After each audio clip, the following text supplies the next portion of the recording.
Have you ever felt that constant pressure, that inner voice insisting that you need to be better than others to have value? That your life only makes sense when you are ahead, when you outperform your colleagues, your friends, even strangers on social media? This is a peculiarly modern feeling, but with deep roots in our evolutionary history. We live in a culture obsessed with rankings, with comparison metrics, with success stories defined by the ability to leave others behind. And at the same time, we have never been so unhappy, so anxious, so disconnected from what truly matters. This paradox defines our era. The more we try to surpass others, the more we destroy the possibility of a genuinely meaningful life. Today, I want to explore with you this curious mechanism, this cultural and psychological trap in which billions of us are caught, often without realizing it. The idea that to be successful, we necessarily need to be better than others. We will examine the origins of this belief, how it is programmed into our brains and societies, why it rarely leads us to the happiness it promises, and, more importantly, how we can find a different path. To understand why the obsession with surpassing others has become so central in our lives, we need to go back in time, not just a few decades, but thousands, even millions of years. Our hominid ancestors evolved in small social groups where relative status mattered greatly for survival and reproduction. Those who achieved higher positions in the social hierarchy had prioritized access to scarce resources such as food and partners. In the ancestral environment, being surpassed by others could literally mean the difference between surviving or not, between passing on your genes or seeing them disappear from the face of the earth. It is not surprising, therefore, that our brains developed powerful mechanisms of social comparison. Our ancestors, who cared intensely about their relative position in the group, tended to have better chances of surviving and reproducing than those indifferent to their comparative status. This evolutionary mechanism continued to manifest in the first human civilizations. In agricultural societies, the social hierarchy became even more formalized, with explicit systems of castes, nobility, slavery. A person's identity and value were determined almost exclusively by their relative position in the social pyramid. Kings and nobles not only lived materially better lives, but were considered intrinsically superior, often with some divine connection that justified their dominance over others. Even in religions, salvation was often presented as a competition. Only the most devoted, the purest, the ones who followed the rules most strictly, would earn paradise. The others would be left behind, or worse, condemned eternally. With the Industrial Revolution and the rise of modern capitalism, this tendency toward competitive comparison did not disappear. It merely transformed. Merit apparently replaced birth as the criterion determining who rises and who falls on the social ladder. But this only intensified psychological pressure. When social position is supposedly based on individual merit, failing to succeed becomes a much more painful personal flaw. In traditional societies, a peasant could at least blame the system or fate for their position. In modern meritocratic society, we are taught that each person gets what they deserve. If you are lower on the hierarchy, there must be something fundamentally wrong with you. The 20th century saw this tendency accelerate dramatically. The rise of celebrity culture, professional sports, university rankings, richest lists, workplace performance metrics, all of this created endless opportunities for social comparison. And the result was not a society of happy winners, but an epidemic of anxiety, depression, and existential emptiness.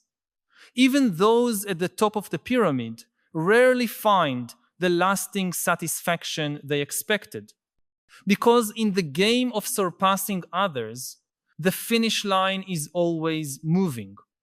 There is always someone new to surpass, a new milestone to reach, a new status indicator to chase.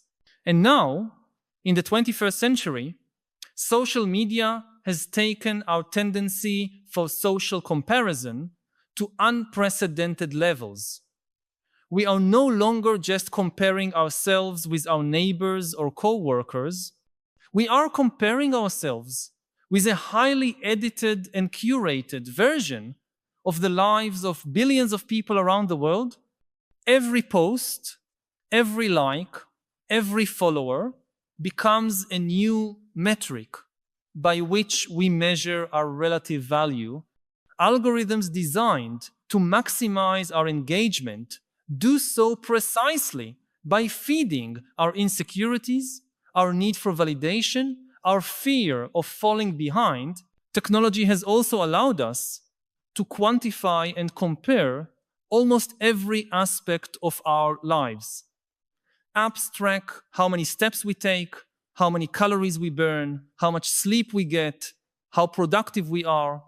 Every aspect of our existence becomes an opportunity for competition, to prove ourselves better than others, or more often, to discover that we are falling behind. But here is the central paradox. The more intensely we pursue surpassing others, the less likely we are to live a life that truly matters. And this happens for several deep reasons that we rarely acknowledge. First, the obsession with surpassing others disconnects us from our own authentic values and desires. Instead of asking, what truly matters to me? What brings me genuine satisfaction? We begin to ask, what will make me look good in the eyes of others? What will lift me in the social hierarchy? And so gradually, we lose contact with our inner compass. We pursue careers, relationships, possessions, and experiences, not because they resonate with our deepest being, but because they carry status value in our culture. Think, for example, of how many talented students enter medical, law, or business schools, not because they are passionate about these fields, but because they are socially prestigious and financially rewarding. Or how many professionals remain in jobs they secretly hate because they fear appearing like failures if they choose a different path, potentially less lucrative or recognized. There is a deep irony here. By focusing on surpassing others, we often end up living someone else's life. We live according to values and goals we internalize from our culture, from our parents, from our peers, but which may have little to do with who we truly are. And thus, even when we achieve success in the eyes of the world, we feel a strange inner emptiness, as if we had reached the top of a ladder only to discover that it was leaning against the wrong wall. The second problem with striving to surpass others is that it places us in a zero-sum game with our peers. When we define success as being above, it necessarily means others must be below. This transforms other people from potential allies and sources of connection into threats and competitors. Social life becomes an arena of constant competition instead of a refuge of collaboration and belonging. This mindset corrodes our ability to have genuine relationships. If we are always evaluating where we stand relative to others, we can never be truly present with them.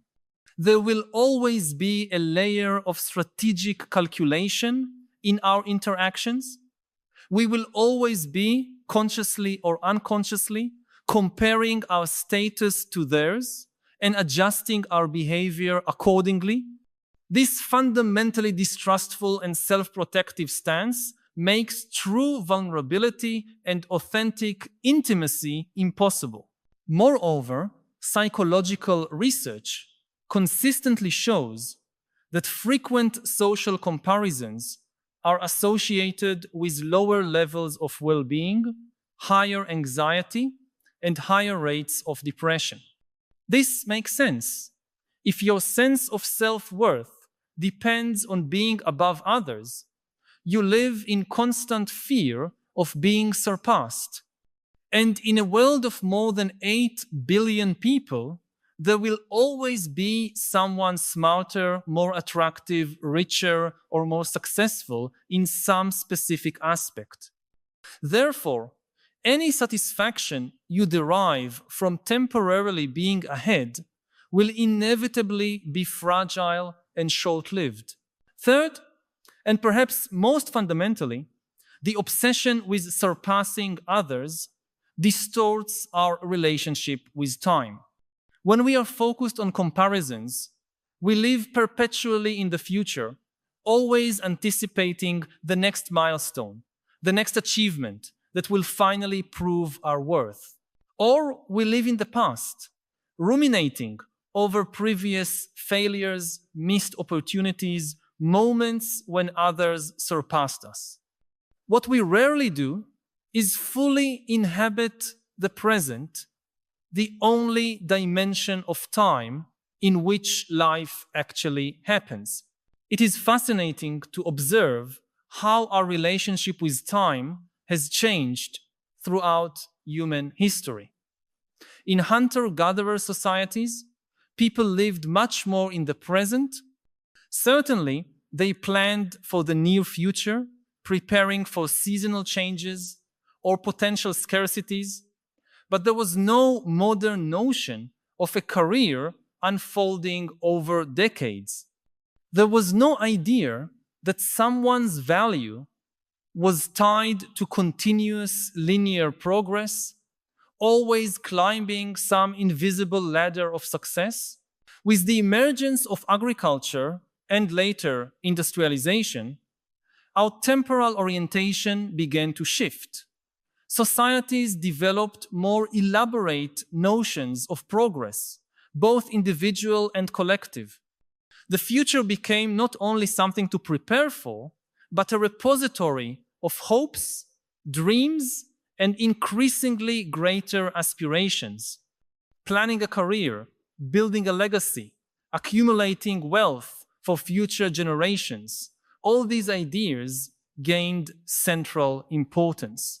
And with modern capitalism, this orientation toward the future intensified dramatically. Now we are constantly encouraged to sacrifice the present for the future, work hard now for a promotion later, save now for retirement later, study now for a better career later. Always later, later, later, as if real life were perpetually postponed, always on the horizon, never here and now. The irony, of course, is that the future never arrives as such.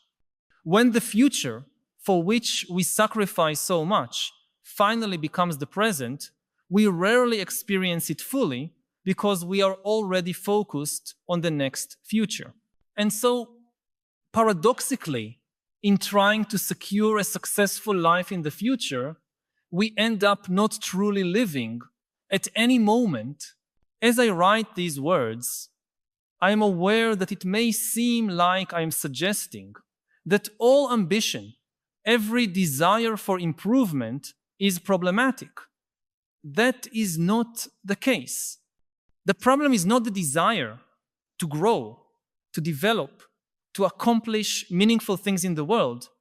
The problem is when that desire is driven primarily by social comparison, by the imperative to surpass others, rather than by some genuine internal impulse.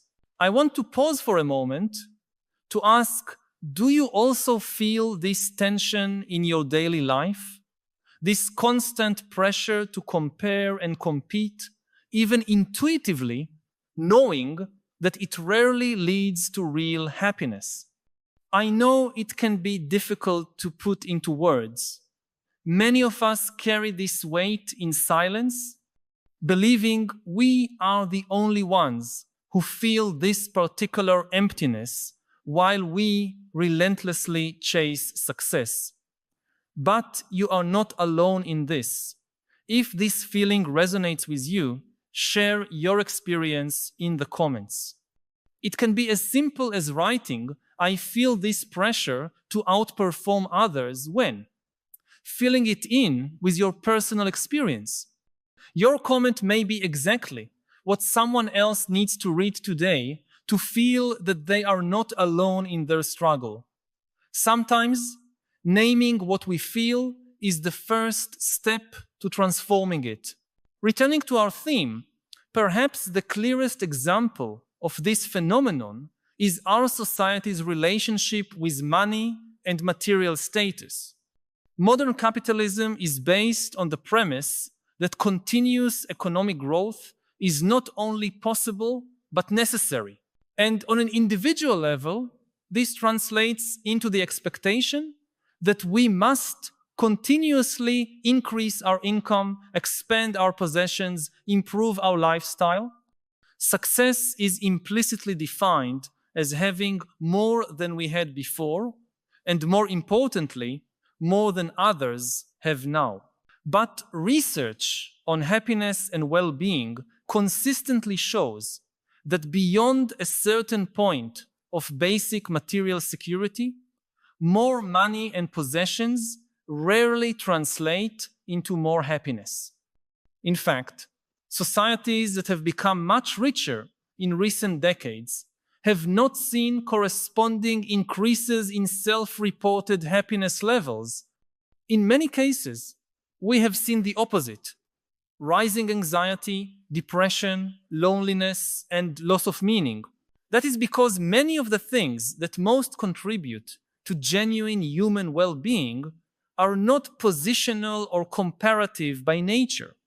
Deep relationships, a sense of meaning and purpose, connection with something larger than ourselves, moments of flow and total engagement, the appreciation of beauty, creative expression, none of these things fundamentally depend on being better than others. There is a crucial difference between what we might call positional goods and non-positional goods. Positional goods derive their value primarily from where they place us in the social hierarchy. They are inherently scarce because not everyone can be at the top. If everyone has a luxury car, the luxury car loses its value as a status marker. Non-positional goods, on the other hand, derive their value from their intrinsic qualities, not from how they position us relative to others. The love of a friend or family member, the satisfaction of creating something beautiful or useful, the feeling of being in harmony with nature, none of these experiences become less valuable because others have them too. In fact, they often become more valuable when shared. Our society, however, encourages us to disproportionately focus on positional goods. Advertising, social media, even our educational systems all emphasize the importance of standing out, surpassing, impressing. We are rarely encouraged to reflect on what truly brings us joy and lasting meaning, regardless of how it compares to the experiences of others. Moreover, the emphasis on surpassing others often leads us to adopt an instrumental view of the activities we engage in, instead of valuing an activity for itself, for its intrinsic pleasure or meaning. We value it for what it can do for our social status. We play an instrument not primarily for the pleasure of music, but to impress others with our skill. We exercise not mainly for well-being and the joy of movement, but to have a body that evokes envy. We read books not mainly for the love of learning and ideas, but to appear cultured and informed in social conversations. And by adopting this instrumental approach to life, we inadvertently drain the pleasure and meaning from our experiences, because the deepest pleasure and meaning often come precisely from being totally immersed in an activity for its own sake, losing ourselves in it, temporarily forgetting ourselves and how we are being perceived. Think, for example, of how a small child plays. They are not concerned with looking good or being better than other children. They are completely absorbed in the activity itself, fully present without self-consciousness. And it is precisely this quality of total engagement that makes children's play so joyful. As we grow, we gradually lose this ability to engage without self-consciousness. We become increasingly concerned with how we appear, how we compare, whether we are doing well. And thus, paradoxically, we often become less capable of genuine excellence, precisely because we are so concerned with being excellent. Another problematic aspect of the surpass others mentality is how it leads us to internalize our successes and failures in ways that are deeply harmful to our self-esteem and psychological resilience. When we see life as a competition, we tend to interpret setbacks not as temporary learning experiences, but as verdicts on our fundamental worth as people. If we do not get the promotion, if our relationship ends, if our business fails, if our book does not sell, we tend to see this not merely as a specific outcome in a specific context, but as evidence of some fundamental inadequacy within us. I lost because I'm not good enough. Others are inherently superior to me. This tendency toward excessive internalization makes us extraordinarily vulnerable. Our sense of self-worth swings dramatically based on external outcomes that are often largely beyond our control. We are constantly on edge because we know that the next failure could confirm our worst fears about ourselves. This makes us risk-averse, less willing to try new things, less able to bounce back after inevitable failures. In contrast, those who define success in non-comparative terms, in terms of personal growth or fidelity to their own values, tend to be much more resilient. They can see failures as data, as useful information, as learning opportunities, not as sentences about their intrinsic worth. The most insidious aspect of the obsession with surpassing others, however, may be how it distorts our notion of community and the common good. When everyone is primarily concerned with climbing the social ladder, the very fabric of trust and solidarity that keeps societies together begins to unravel. Healthy societies are built on a shared sense of common destiny, on the understanding that individual and collective well-being are intrinsically intertwined. But the competitive mindset leads us to see the success of others as somehow diminishing our own. Instead of celebrating when our fellow citizens thrive, we may secretly resent their success, seeing it as a threat to our relative status. This kind of thinking manifests in our politics, where we increasingly see public issues, not in terms of seeking solutions that benefit everyone, but in terms of zero-sum games, where one group's gain must necessarily come at the expense of another. It manifests in our workplaces, where genuine collaboration is undermined by competition for promotions and recognition. It manifests in our schools, where learning for the love of knowledge is overshadowed by the race for grades and rankings. On a more personal level, this mentality prevents us from experiencing one of the most deeply satisfying pleasures available to human beings: the pleasure of contributing to the well-being of others with no expectation of return or recognition. Research consistently shows that acts of selfless generosity are among the most powerful sources of lasting happiness. But when we are trapped in a mindset of competition and comparison, we struggle to see value in actions that do not directly increase our status or relative position.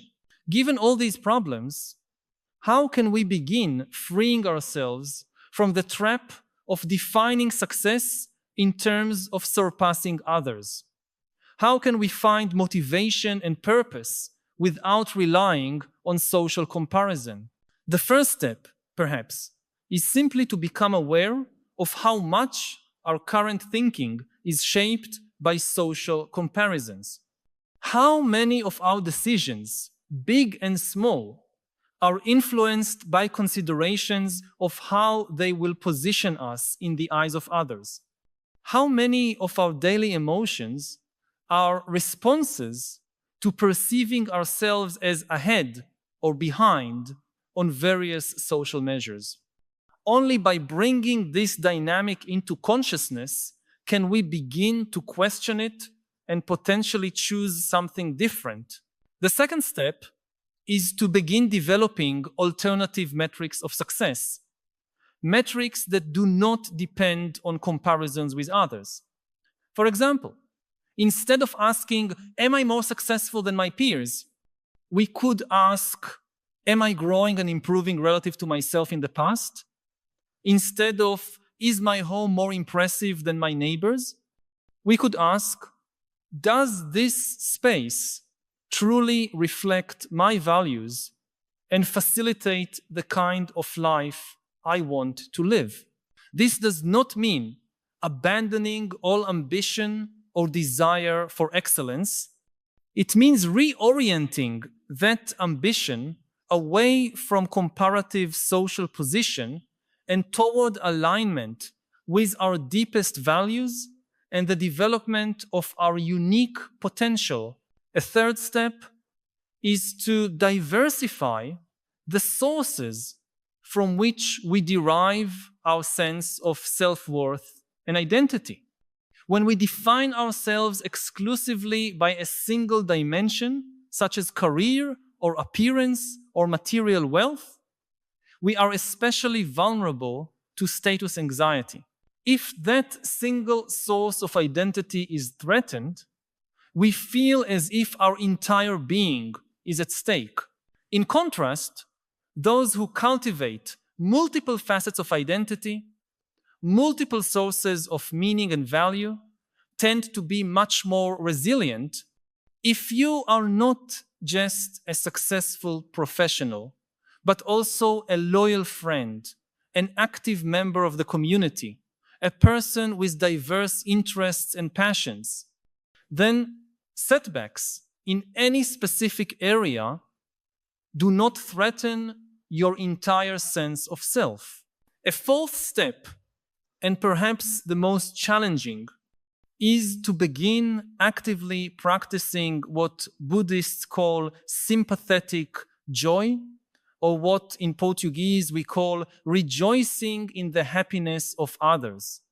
This is the ability to feel genuine pleasure in the success and happiness of others, to see their triumphs not as something that diminishes our own status, but as something that adds beauty and goodness to the world. This is a radical practice in a culture so deeply committed to competition. It requires us to challenge some of our most fundamental assumptions about how value and success work. But those who cultivate this capacity often find that it is extraordinarily liberating. Suddenly, the success of others is no longer a threat to be feared, but an additional source of joy and celebration. A fifth step is to cultivate a longer and broader perspective on our lives and our place in the world. Concern with social status tends to keep us focused on very short time horizons, on the immediate rises and falls of prestige and position. But when we take a step back and consider the longer arc of a human life, or the tiny yet precious place we occupy in the vast expanse of the cosmos, our concerns with outdoing others often seem surprisingly small and irrelevant. This is not an exercise in self-mortification, of telling ourselves that we are insignificant and that nothing we do matters. On the contrary, it is a reminder that what truly makes our lives meaningful rarely has anything to do with where we stand in various social hierarchies. What matters, in the end, is the quality of our presence, the depth of our connections, the integrity of our actions, the love we give and receive, the difference we make, even if small, to those around us. The question then is not whether we should strive for excellence or growth. It is why we do so and how we define what it means to succeed in this pursuit. When our motivation comes mainly from the desire to surpass others, to prove our worth by comparison, we condemn ourselves to a life of anxiety, dissatisfaction, and superficial human connections.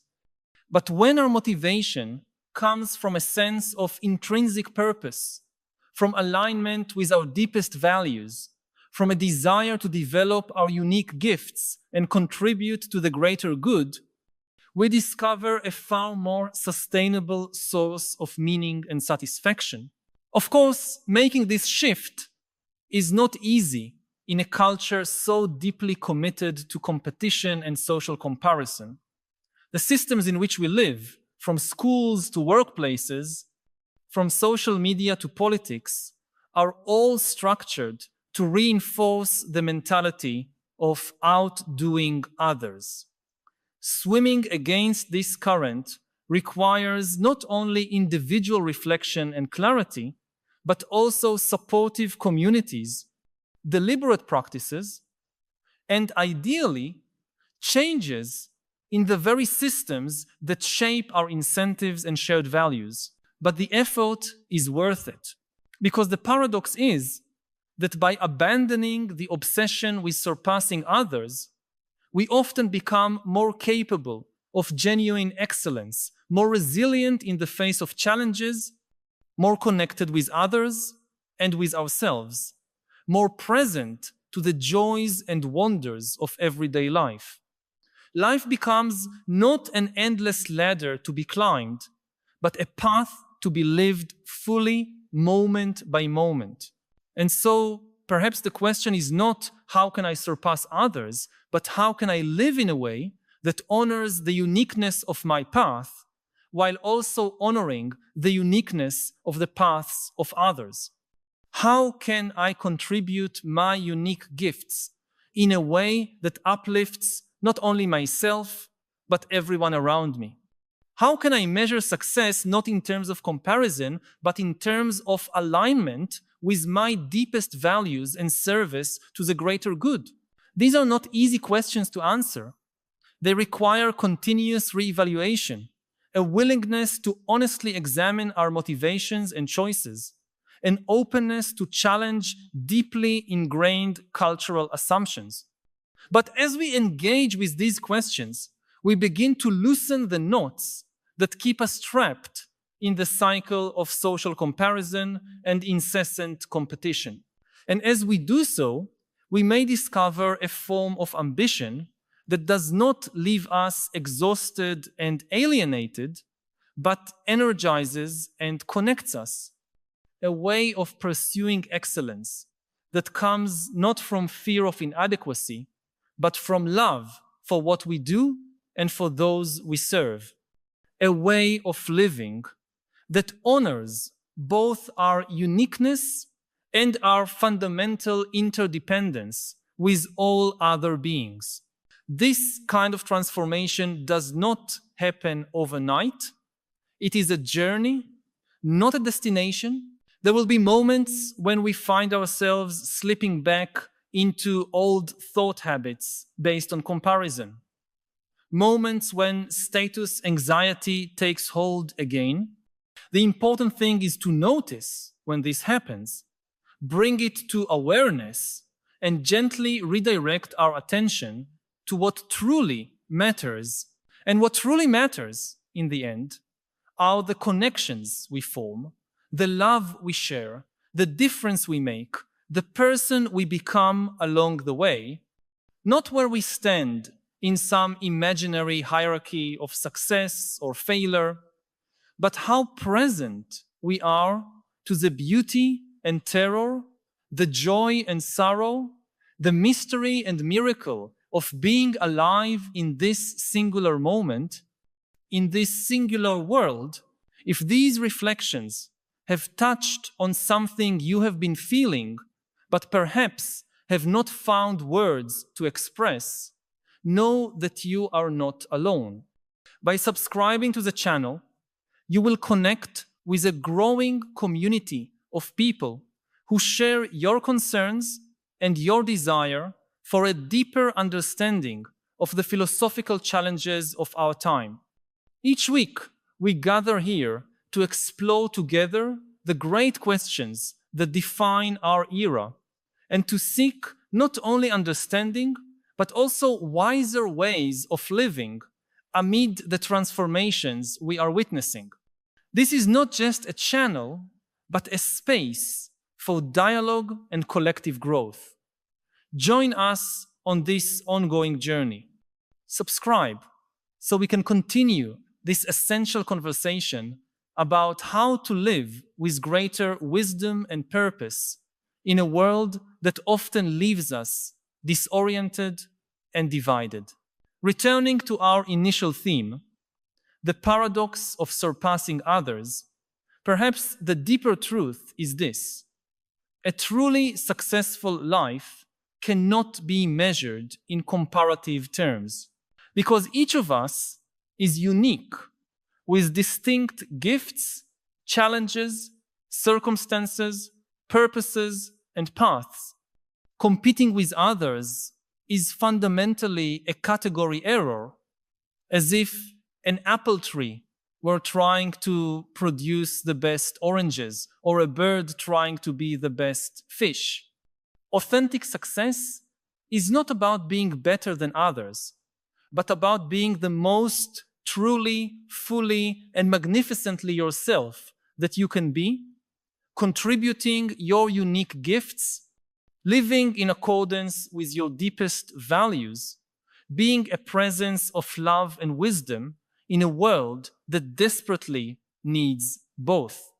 In this sense, the only other we need to surpass is that version of ourselves that forgot what truly matters, that is trapped in the cycle of comparison and competition, that measures worth in terms of relative status rather than intrinsic meaning. And the miracle is that as we make this internal shift, we often discover a form of excellence more authentic, sustainable, and satisfying than anything we could have found on the path of incessant competition. We discover that, paradoxically, the path to a truly extraordinary life lies not in trying to be special or superior, but in fully embracing our common humanity, our shared vulnerability, our fundamental interdependence with all other beings. It is there, in that ground of genuine connection, that we find not only relief from the chronic anxiety of social comparison, but also the deep and lasting joy that comes from being fully alive, fully present, fully engaged in the miracle and mystery of existence. I think about climate change. One of the things that people should realize is what is the cost of preventing catastrophic climate change? What size of a check do you need to write if you want to solve this? How much money? And nobody knows for sure, but the best estimates we have, something like 2%, 3%, maybe 5% of global GDP. Now, this is a lot, but it's completely doable. If I told you it's 50%, then forget it. We are not going to do it. It's not like if you're a dinosaur 65 million years ago, when the asteroid comes, then don't bother. I mean, there is nothing you can do about it. But we are not like the dinosaurs. To shift even 5% of our resources from one field to another, this is what politicians do all the time. I could get an AI to tell me that it feels pain, it's sad. That's a big problem because there is a huge incentive to train AIs to pretend to be alive. In truth, because we don't understand consciousness, we don't have any proof, even that other humans have feelings. I feel my own feelings, but I never feel your feelings. I only assume that you're also a conscious being. Society grants a status of a conscious entity to not only to humans, but also to some animals, not based on any scientific proof, but based on social convention. Like most people feel that their dogs are conscious, so society accepts, most societies, that dogs are sentient beings and they have some rights. Even if AI has no feelings, no consciousness, no sentience whatsoever, but it becomes very good at pretending to have feelings. This will become a social convention. People will feel that their AI friend is a conscious being and therefore should be granted rights. Some of our closest relatives in nature, the bonobo chimpanzees. Yeah, maybe the bonobo males would like to control the female bonobos, but they just can't. In bonobo society, networks of females actually dominate the society. Now, lots of people have this very simplistic notion that men are simply stronger physically. So, it's no-brainer. But actually, this is a very problematic theory, because when you look at human societies, there is no consistent match between physical strength and social and political power.